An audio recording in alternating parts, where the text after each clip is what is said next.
UGC net exam paper 1ல அதிகமாக கேட்கப்படுகின்ற கேள்விகளில் ஒரு கேள்வி தான் ஹையர் எஜுகேஷன் சிஸ்டம்ல வரக்கூடிய ஓப்பன் யூனிவர்சிட்டி சம்பந்தமான கேள்வி. 1982ல ஆந்திர பிரதேசில் ஹைதராபாத்தில் ஓப்பன் செய்யப்பட்ட doctor BR Ambedkar open university தான் இந்தியாவில் முதல் முறையாக ஓப்பன் செய்யப்பட்ட ஓப்பன் யூனிவர்சிட்டி. இதை ஆந்திர பிரதேஷ் ஓப்பன் யூனிவர்சிட்டி அப்படின்னு ஆந்திர பிரதேச கவர்மெண்ட் 1982ல ஓப்பன் பண்ணாங்க.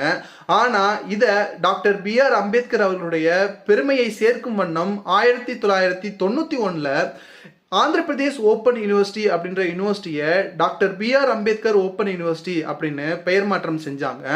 அதனால இந்தியாவில் முதல் முறையாக ஓப்பன் செய்யப்பட்ட ஓப்பன் யூனிவர்சிட்டி எது அப்படின்னு பார்த்தீங்கன்னா டாக்டர் BR அம்பேத்கர் யூனிவர்சிட்டி. இது 1982ல நிறுவப்பட்டது. 1991ல பெயர் மாற்றம் செய்யப்பட்டது. இது ஹைதராபாத்ல இருக்கு.